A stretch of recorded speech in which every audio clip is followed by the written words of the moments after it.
आप देख रहे हैं नंबर 1 इंडिया न्यूज। आपका एक बार फिर स्वागत है एक खास शख्सियत के साथ मुलाकात प्रोग्राम में। आज हमारे साथ खास मेहमान है सुप्रीम कोर्ट के अधिवक्ता संजय के चड्ढा। संजय जी, आपका बहुत बहुत स्वागत आज हमारे प्रोग्राम में। धन्यवाद जयदेव जी।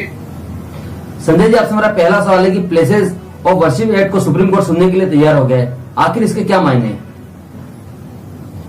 देखिए, ये एक पृष्ठभूमि मेरे को बतानी पड़ेगी। कोई भी मुकदमा जब एक सुप्रीम कोर्ट के आगे आता है तो उसको वो सुनने के लिए तैयार होना या ना होना ऐसा कुछ नहीं होता सुनने का।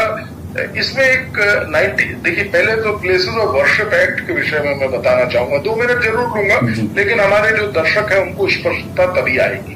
देखिए, 1991 में जो परिस्थिति थी उस वक्त इस कानून को बनाया गया और उस वक्त की सरकार ने ये कानून इसलिए बनाया क्योंकि उस वक्त राम जन्मभूमि मुद्दा जो है वो बहुत गर्मजोशी से सामने था और पूरे देश में उसके लेके थोड़ा सा कई चीजें तनावपूर्ण भी रही थी।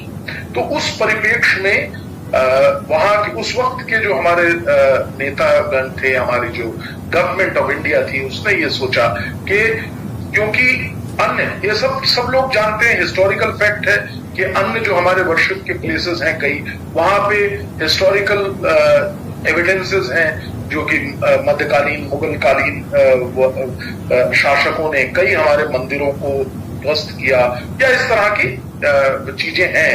तो वो हमारी एक धरोहर है, हमको मानना पड़ेगा इस चीज को, और उस वक्त से आज के वक्त को हम कनेक्ट नहीं कर सकते हैं। पहली बात ये मैं एक स्पष्टता देने का प्रयास कर रहा हूं। तो उस वक्त गवर्नमेंट ऑफ इंडिया ने ये सोचा कि एक एक्ट होना चाहिए, एक लॉ से बाकी जो इस तरह के मॉन्यूमेंट्स हैं या आर्कोलॉजिकल साइट्स हैं, वहां पे जहां दखलंदाजी हुई है, ऐसे प्रूफ भी है और हिस्टोरियंस ने कई बातें कही हुई हैं। तो उसको कहीं उन सब के लिए कोई मूवमेंट शुरू ना हो जाए, जैसे कि आज बात हो रही है काशी, मथुरा और तमाम और साइट्स के लिए जहां पे ये कहा जाता है और ऐसा हिस्टोरिकल एविडेंसेस हैं कि मंदिरों के साथ छेड़खानी हुई है। तो उसको उस तरह की जो भावना है, उस तरह के जो एक डेमोन्स्ट्रेशंस और इस तरह की एक आवाज ना उठे, इसलिए इस कानून को बनाया गया था, जिससे कि परिपक्व रूप से शांति व्यवस्था बनी रहे देश में, पब्लिक ऑर्डर जो है वो डिस्टर्ब ना हो। इस उद्देश्य के साथ इस एक्ट को बनाया गया था। इस एक्ट का में ये कहा गया था, सेक्शन 3-4 आप सब लोगों को मालूम है, लेकिन सूक्ष्म में जरूर बताना चाहूंगा, जिसमें कहा गया था कि राम जन्मभूमि के अलावा 1947 का जो स्टेटस है, कट ऑफ डेट दी गई थी 15 अगस्त 1947 में, जैसा उन मॉन्यूमेंट्स, मंदिर, स्ट्रक्चर्स का स्टेटस था, उसमें बदलाव की कोई भी बात नहीं होगी। ये कानून की व्यवस्था थी। अब जैसा कि हम जानते हैं, राम जन्मभूमि का निर्णय आ गया। उसके बाद ये आवाज ज्वलंत रूप से लेकिन थोड़ी थोड़ी उठ रही थी, और लेकिन इस कानून की वजह से, 1991 के कानून की वजह से, प्लेसेस ऑफ वर्शिप एक्ट जिसे आपने कहा, उसकी वजह से तमाम जो लोग हैं वो किसी भी प्रकार से कोई कदम नहीं उठा पा रहे थे। तो इस विषय को जानते हुए एक नहीं कई सारी पिटीशंस इस 1991 के वर्शिप एक्ट को चैलेंज करने वाली सुप्रीम कोर्ट में ऑलरेडी पेंडिंग थी, अर्थात सुनने को पहले से ही तैयार था, ऐसा कुछ नहीं है कि अभी तैयार हुआ, पहली बात। उसके बाद अब जो सुनवाई हुई, जो हमने जाना, उससे ये बताया गया कि अक्टूबर तक का सरकार को समय दिया गया है और उनको कहा गया है कि अपना पक्ष रखें, क्योंकि कुछ लोगों ने इसके जो कॉन्स्टिट्यूशनल वैलिडिटी है उसको चैलेंज किया है, कुछ पक्षकारों। और जैसा आप जानते हैं, आपने भी देखा होगा और पढ़ा भी होगा कि इस मुद्दे को लेके कई पक्षकार जो हैं, मुस्लिम पक्षकार खासतौर से, उन्होंने इसको अपोज किया और उन्होंने कहा कि ये पिटीशन पे नोटिस ही नहीं होना चाहिए था। मेरा ऐसा मानना है कि नोटिस हो जाने भर से, और नोटिस हो जाना ये एक बड़ी कानूनी प्रक्रिया है। कोई भी अगर लॉ है उसको सुप्रीम कोर्ट के पास ये अधिकार है, जिसे हम लोग कहते हैं जुडिशियल रिव्यू। तो कितने ऐसे एक्ट्स हैं, कितने ऐसे कानूनी प्रोविजंस हैं जिनको सुप्रीम कोर्ट ने पहले भी अल्ट्रा वायरस डिक्लेयर किया है। तो ये एक लोगों का अधिकार है। अगर आप चाहें जयदेव जी, संजय या कोई भी व्यक्ति जाके किसी मुद्दे को चैलेंज कर सकता है, और उसमें अगर सब्सटेंस होगा तो सुप्रीम कोर्ट उसकी सुनवाई करेगी, और अगर उस सुनवाई में वो पाते हैं कि उसके अंदर कुछ दम है उनकी पिटीशन में, तो उस पर निर्णय भी लेंगे। जी, मैं जान के आपको कानून का पक्ष बताना भी मैंने सोचा कि मैं उचित होगा। जी Sanjay, supreme court places of worship act को सुनने के लिए तैयार हो गया है। इसको लेकर कई जगहों पर ये कहा जा रहा है कि सुप्रीम जो पर्टिकुलर जो मुस्लिम पक्ष है उसके लिए झटका है और हिंदू पक्ष के लिए एक बड़ी खबर है।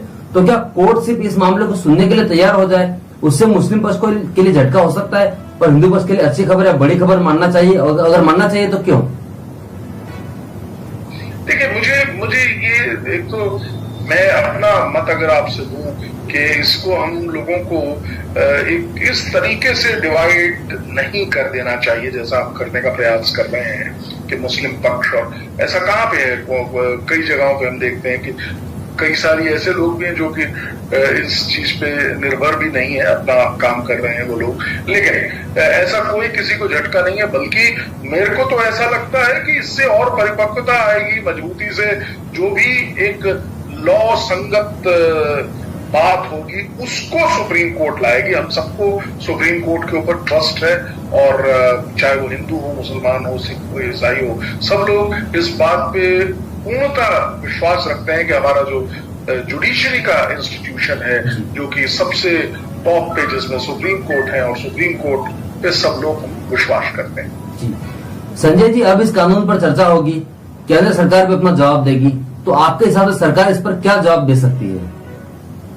देखिए, ये एक सरकार ही जानेगी कि वो क्या जवाब देती है, लेकिन सरकार का पक्ष बहुत बहुत महत्वपूर्ण है। देखिए, किस पृष्ठभूमि में ये कानून आया, आपको ये देखना बहुत ही इम्पोर्टेंट है। आपको ये देखना बहुत बहुत इम्पोर्टेंट है कि जब ये कानून का निर्माण किया गया था तब क्या परिस्थिति थी, और उसके आधार पे ही इस कानून को बनाया गया, और पार्लियामेंट ने इस कानून को पास किया है। जी। तो मेरा मानना है कि ये बड़ा रोचक होगा कि क्या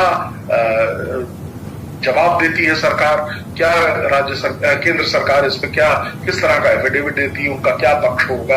ये बहुत ही बलशाली बात होगी, और ओवरऑल मैं आपसे ये आपके माध्यम से आपके सुनने वाले और देखने वाले तमाम लोगों को कहना चाहता हूं कि हम लोग एक जिसे कहते हैं ना मजबूत सिस्टम की ओर आगे बढ़ रहे हैं। तो इस तरह की स्क्रूटनियां बहुत आम बात है, और ये जुडिशियल रिव्यू के प्रीव्यू में सुप्रीम कोर्ट के आता है।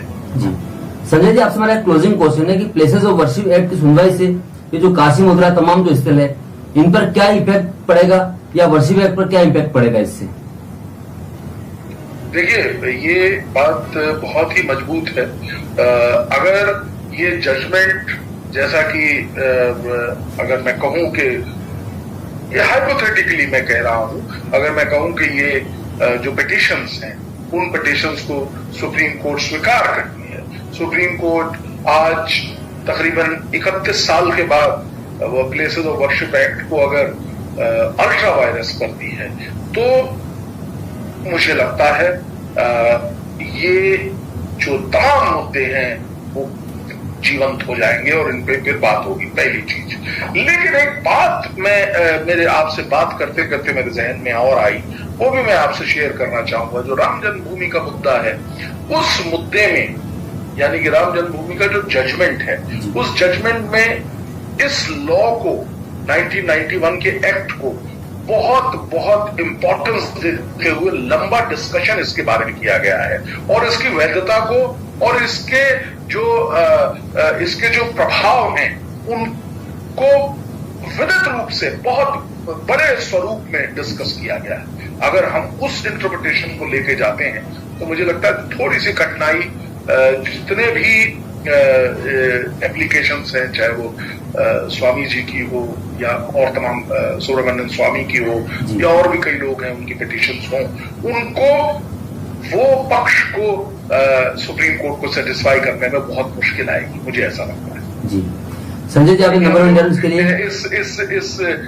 इस चीज का अवलोकन कर रहे हैं, तो मैं आपके माध्यम से श्रोताओं को ये बताना चाहूंगा कि राम जन्मभूमि का जो मुद्दा था, जिसमें जजमेंट आया था सुप्रीम कोर्ट का, उसने इस विषय पे इस एक्ट की वैधता को डायरेक्टली तो नहीं, लेकिन इसकी प्रशंसा भी की है उसने लॉ में। तो क्या जवाब होगा हमारे जो पक्षकार हैं उनका, ये देखने में काफी बड़ी रोचक बात होगी। और जैसा आपने अपने पिछले सवाल में पूछा था, क्या जवाब देगा केंद्र सरकार, वो भी एक रोचक तथ्य होंगे। तो देखते हैं कि अक्टूबर में एक बार फिर से हम लोग बैठेंगे जयदेव जी, ईश्वर ने अगर चाहा तो, और इस पर बात करेंगे। जी संजय जी, आप नंबर 1 इंटरव्यूज के लिए समय निकाला, उसके लिए बहुत बहुत धन्यवाद। Thank you.